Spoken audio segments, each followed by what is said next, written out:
자, 우리 함께 베드로전서 2장 17절 그리고 누가복음 18장 15절부터 17절의 말씀을 같이 읽어보도록 하겠습니다. 오늘은 우리가 한 목소리로 다 함께 읽어볼게요. 자, 시작. 뭇 사람을 공경하며 형제를 사랑하며 하나님을 두려워하며 왕을 존대하라. 누가복음 말씀도 읽습니다. 사람들이 예수께서 만져주심을 바라고 자기 어린 아기를 데리고 오매 제자들이 보고 꾸짖거늘 예수께서 그 어린 아이들을 불러 가까이 하시고 이르시되 어린 아이들이 내게 오는 것을 용납하고 금하지 말라. 하나님의 나라가 이런 자의 것이니라. 내가 진실로 너희에게 이르노니 누구든지 하나님의 나라를 어린 아이와 같이 받아들이지 않는 자는 결단코 거기 들어가지 못하리라 하시니라. 아멘. 자, 우리 오늘 나눌 주님 말씀을 위해서 잠시 기도드리고 오늘 말씀을 전하도록 하겠습니다. 하나님 아버지 감사드립니다. 이 예배 가운데 주의 말씀을 함께 전하고 듣고 나누게 해주신 그 은혜에 감사드립니다. 하나님, 이 부족한 자를 통해서 하나님 말씀 전하게 하시니 감사드립니다. 하나님께서 저의 입술 가운데 성령께서 지혜 주시고 능력 주시고 주님께서 함께 하셔서 이 말씀을 선포하는 데 있어서 조금도 부족함이 없게 해주시고 이 말씀이 이 시간 가운데 이 예배 가운데 온전하게 선포될 수 있도록 주께서 함께 해주시길 간절히 소망합니다. 주님 또한 이 말씀을 통해서 우리가 서로 존중하며 서로 사랑해야 함을 깨닫기 원합니다. 우리 예수님 안에서 서로를 존중하며 서로를 사랑하는 자로 그렇게 세워질 수 있도록 오늘 말씀 가운데 주께서 은혜를 더하여 주시옵소서. 주님 감사드립니다. 이 모든 말씀 살아계신 우리 구주 예수 그리스도의 이름으로 기도 드리옵나이다. 아멘. 자, 오늘은요 우리 한 가지 영어 단어를 보면서 우리 말씀을 시작하도록 할게요. 자, 여기 보면 뭐라고 쓰여 있나요? 맞아요, 리스펙트라고 쓰여 있죠. 자, 리스펙트가 무슨 뜻인지 알아요, 우리 친구들? 존중하다. 또 하나 또 있어요. 존경하다, 존중하다 이 두 가지 뜻이 다 있어요. 자, 첫 번째로 우리 존경하다라는 단어에 대해서 한번 생각을 해보기 원해요. 자, 존경하다라는 단어는요, 다른 사람의 인격이나 사상, 됨됨이, 생각 그런 것들을 높여주는 것을 이야기해요. 우리는 보통 존경하다라고 할 때 많은 사람들 가운데서 뛰어난 사람에 대해서 존경한다라고 이야기하죠. 사람들 가운데서 굉장히 뛰어난 일을 한 사람들, 굉장히 그 생각이나 그 가치관들이 너무나 바람직한 사람들, 그런 사람들을 보면서 존경한다라고 이야기를 해요. 그런데 여러분, 우리는 존경한다라는 말을 사용할 때 주로 어른들을 향해서 사용하죠. 그렇죠? 나보다 위에 있는 사람들, 나보다 어른이거나 혹은 나보다 지위가 높은 사람들에 대해서 존경한다라고 표현을 해요. 그러면 어른들 말고 우리 친구들이나 혹은 나보다 어린 동생들을 향해서는 어떤 단어를 써야 할까요? 존중이라는 말을 써야겠죠.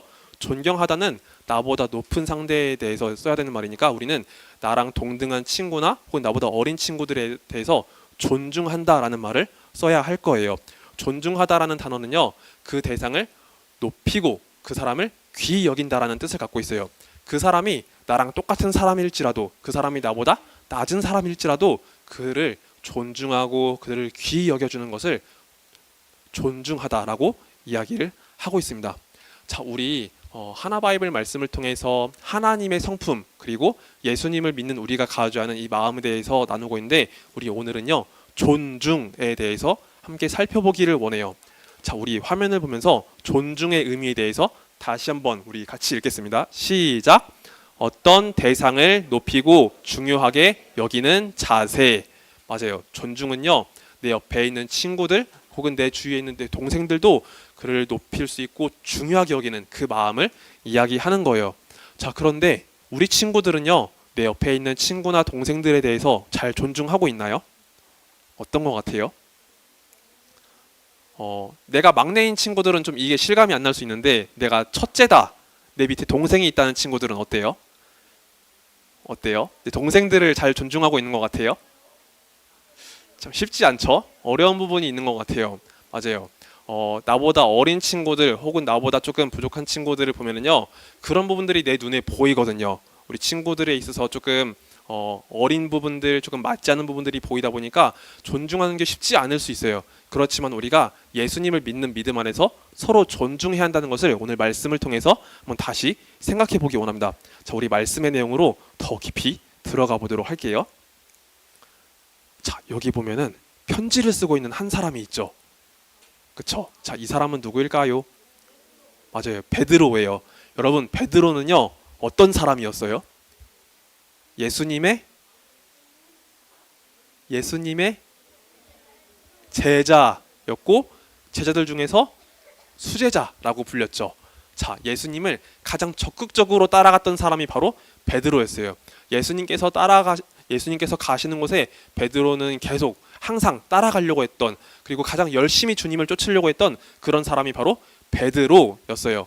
그런데 여러분, 예수님께서요, 우리를 위해서 이 땅에 오셨죠. 우리를 구원하시기 위해서 이 땅에 오셨어요. 그래서 예수님은 우리를 위한 그 구원을 이루시기 위해서 십자가에 달려 돌아가셨어야 했어요. 그래서 예수님은요, 최후의 만찬 때 제자들에게 이렇게 말씀하셨어요. 얘들아, 내가 곧 사람들의 손에 팔리게 될 것이고 사람들의 손에 모진 대우를 받으면서 곧 십자가에 달려 돌아가게 될 거야 라고 이야기를 하셨어요. 그런데 베드로는요, 예수님께서 이렇게 사람들의 손에 팔리고 또한 죽음을 당하신다는 것을 받아들이고 싶지 않았어요. 그래서 베드로는요, 예수님께서 고난당하시는 곳에 저도 따라가겠습니다, 예수님께 충성을 다하겠습니다 라고 이렇게 고백을 했어요. 그러자 예수님께서 베드로에게 뭐라고 말씀하셨을까요? 너가 닭 울기 전에 3번이나 나를 부인하게 될 거야 라고 주님은 말씀하셨어요. 그리고 이 말씀이 있은 후에 예수님께서 제자들과 최후의 만찬을 마치시고, 그리고 정말로 유대인들의 손에 이렇게 팔려가게 되었어요. 예수님의 제자 중 한 사람이었던 가룟 유다가 예수님을 배신하고 예수님을 유대인들의 손에 넘겨버렸죠. 예수님을 싫어했던 유대인들은요, 예수님을 신문하고 예수님을 조롱하고 예수님께 누명을 씌우면서 예수님께 그런 죄악을 전가하려고 했어요. 그 죄명을 씌우려고 했어요. 예수님은 이렇게 사람들의 손에 의해서 굉장히 모진 대우를 받고 있었는데, 베드로는요, 어떻게든 예수님을 따라가 보기 위해서 그 자리 가운데 나아갔어요. 그런데 이 자리 가운데 있었던 베드로에게요, 두려움이 찾아왔어요. 예수님께서 저렇게 고난당하시고 고통당하시는 모습을 보면서 혹시 나도 이 자리 가운데서 사람들에게 해코지를 당하지 않을까? 나도 죽을 수 있지 않을까라는 그런 두려움이 찾아오게 되었던 거예요. 그래서 그 자리 가운데 있었던 많은 사람들이 너도 예수님과 한편이지, 너도 예수님을 따르는 사람 중에 한 사람이지 라고 했을 때 베드로는요, 저 예수님 몰라요 라고 이렇게 부인했어요. 예수님을 따라가겠다고 했던 그런 충성심은 사라지고 베드로는요, 자기 목숨을 위해서 예수님을 부인하는 그런 사람이 되었던 거예요. 계속해서 사람들이 이렇게 질문을 할 때 베드로는요, 끝까지 저는 예수님 몰라요, 저는 예수님 몰라요 라고 이야기를 했고, 그러자 닭이 꼬끼오하고 이렇게 울었던 일이 있었어요.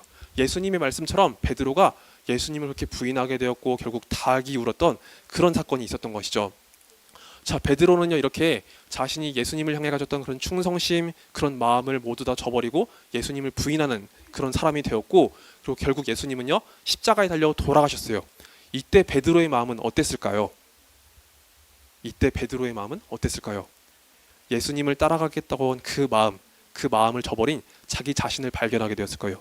그리고 자기가 그렇게 바라보고 따라갔던 그 예수님께서 십자가에 달려 죽으신 것을 보고서 굉장히 큰 상실감 속에 빠져 있었을 거예요. 이렇게 베드로는 자기 자신을 향한 실망감과 그리고 예수님을 잃어버린 상실감 가운데 있었을 거예요. 그런데 예수님께서 3일 만에 다시 부활하시고 베드로에게 나타나셨어요. 예수님은요, 이런 베드로를 질책하지 않으시고 오히려 제자들에게 믿음을 주셨어요. 예수님께서 다시 부활하셨다는 것을 깨닫게 해주시고 제자들에게 믿음을 주셨어요. 그리고 나중에 베드로를 다시 한번 찾아가시면서 베드로에게 이렇게 말씀하셨어요. 베드로야, 너가 나를 사랑하니? 라고 주님 말씀하셨어요. 이때 베드로는요, 예수님께 이렇게 대답을 합니다. 예수님, 제가 주님을 사랑하는 줄 주님께서 아십니다 라고 고백할 수밖에 없었어요. 베드로는 부끄러움 가운데 예수님을 향한 사랑을 그렇게 고백할 수밖에 없었어요. 그러자 예수님은요, 베드로에게 이렇게 말씀하십니다. 베드로야, 너가 내 양을 먹여야 한다, 너가 내 양을 쳐야 한다 라고 이야기를 하셨어요. 이 말씀은 곧 이 땅에 남겨진 주님의 자녀들, 주님의 제자들을 그들을 돌보고 하나님 말씀대로 잘 가르치라는 예수님의 뜻이었던 거예요. 베드로는요, 자기 자신의 모습을 볼 때 너무나 부끄럽고 예수님 앞에 감히 설 수가 없었지만 예수님께서 자신을 사랑하시는 그 모습을 보고서 그 마음에 너무나 크게 감동이 되었어요. 그래서 이후의 삶을 주님 앞에 드리면서 주님의 교회를 섬기고 주님께서 맡겨주신 형제들을 잘 돌보는 일을 하게 되었답니다. 여러분, 베드로는요, 이렇게 하나님 앞에 너무나 부끄러운 일을 크게 벌였던 사람이지만 예수님의 그 은혜와 사랑을 너무나 깊이 체험하게 되었어요. 그래서 베드로는요, 이후의 삶 속에서 그 형제들을 돌보고 아끼는 일을 했는데, 베드로가 오늘 말씀을 통해서 우리에게 어떻게 전하고 있는지 함께 말씀을 같이 읽어볼까요? 베드로전서 1장 21절부터 22절 말씀을 우리 한 목소리로 같이 읽겠습니다. 시작. 너희는 그를 죽은 자 가운데서 살리시고 영광을 주신 하나님을 그리스도로 말미암아 믿는 자니 너희 믿음과 소망이 하나님께 있게 하셨느니라.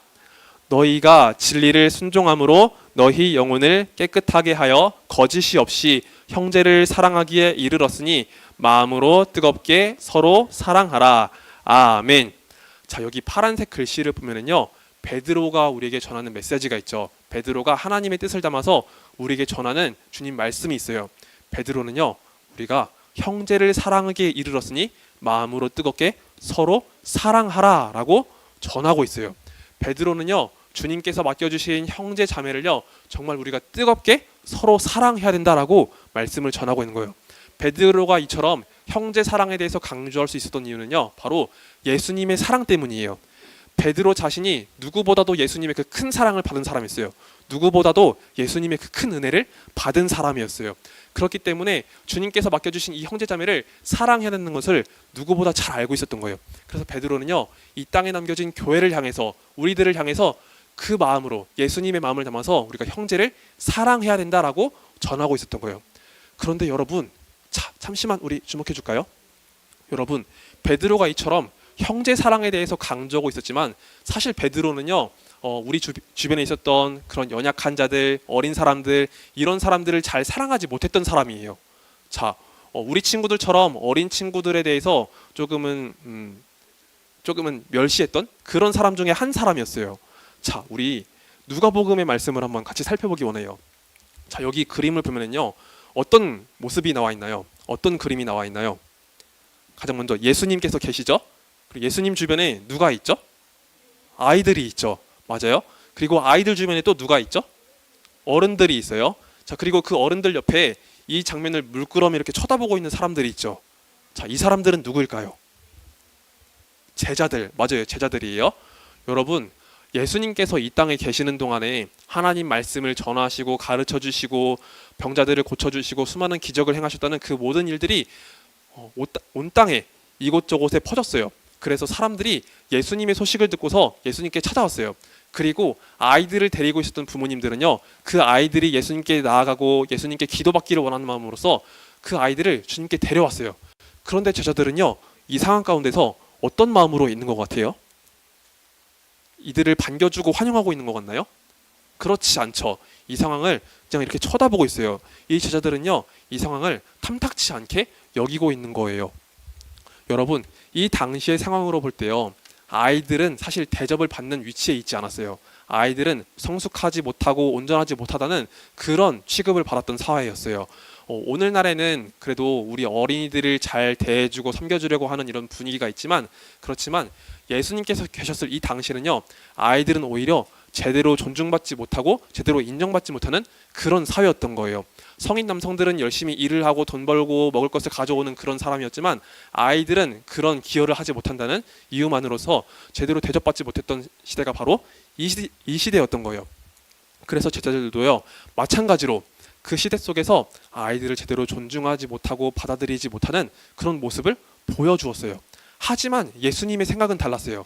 예수님은요, 우리 친구들을 향해서 조금 부족하고 어릴지라도 우리 친구들을 향해서 너무나 귀한 마음을 품고 계셨어요. 우리 누가복음 18장 16절의 말씀을 한번 같이 읽어볼까요? 시작. 예수께서 그 어린 아이들을 불러 가까이 하시고 이르시되 어린 아이들이 내게 오는 것을 용납하고 금하지 말라. 하나님의 나라가 이런 자의 것이니라. 아멘. 맞아요. 여러분, 예수님은요, 우리 친구들이 조금은 부족하고 조금은 연약한 부분이 있을지라도 우리 친구들이 주님께 나온 것을 막지 않으셨어요. 오히려 그들을 더 대접하시고 그들을 가까이 하시고 그들을 품에 안아주신 것을 볼 수 있어요. 예수님은 오히려 이런 자에게 하나님의 나라가 주어진다라고 말씀하셨어요. 하나님의 나라를 순전히 받아들이고 하나님 나라를 따라가기 원하는 그 어린 영혼들에게도 하나님의 나라가 임할 것이다 라고 말씀을 주셨던 거예요. 여러분, 사람들은요, 우리 눈에 보기에 대단해 보이는 부분들, 우리 눈에 보이기에 좋아 보이는 부분들, 그런 것들을 가지고 사람을 판단하게 되는 거예요. 하지만 예수님의 눈은 달랐어요. 예수님은 주님께 나온 한 사람 한 사람 모두를 다 귀하게 여겨주세요. 왜냐하면 이 땅에 있는 우리 모두가 다 하나님의 형상대로 지어진 존재이기 때문이에요. 어른들도 마찬가지고 우리 친구들도 마찬가지고 우리 모두가 다 하나님의 형상대로 지어진 존재예요. 목사님도 선생님도 우리 친구들도 우리 친구들의 동생들이라고 할지라도 우리 모두가 다 하나님의 형상대로 지어진 존재예요. 하나님은 이 세상 모든 만물을 창조하실 때 우리 사람을 굉장히 특별하게 창조하셨어요. 세상 모든 피조물들은요, 하나님 말씀대로 지어졌는데 하나님은 우리 사람들을 향해서만 하나님의 형상대로 지어지는 그 놀라운 은혜를 주신 거예요. 여기 있는 목사님이나 우리 친구들 모두가 다 그렇게 하나님의 형상대로 지어진 존재인 거예요. 우리 창세기 1장 27절 말씀을 통해서 자, 이 부분을 확인하도록 하겠습니다. 창세기 1장 27절 말씀 우리 같이 읽겠습니다. 시작. 하나님이 자기 형상 곧 하나님의 형상대로 사람을 창조하시되 남자와 여자를 창조하시고. 아멘. 맞아요. 여러분, 하나님은요, 우리 한 사람 한 사람을 바라보시고서 하나님의 모습을 닮은 존재로서 지어주셨어요. 하나님 앞에 예배를 드릴 수 있고 하나님 앞에 기도할 수 있고 하나님을 찬양할 수 있는 그런 존재로 지어주셨어요. 하나님과 교제할 수 있는 그런 사람으로 지어주셨어요. 그렇기 때문에 여기 있는 목사님이나 우리 선생님, 우리 친구들 모두가 하나님 안에서 그 귀한 은혜를 받은 존재라는 것을 우리가 꼭 기억해야 하는 것입니다. 자, 여기 보면은요, 자, 할아버지, 할머니, 그리고 부모님, 그리고 우리 친구들, 그리고 갓난 아기까지 우리 많은 사람들이 이렇게 함께하고 있는 것을 볼 수 있어요. 우리 교회 가운데 우리 많은 분들이 함께하고 있는 것을 볼 수 있죠. 그런데 여기 보면요, 이 작은 갓난 아기도요, 하나님의 형상대로 지어졌다는 것을 우리가 확인할 수 있어요.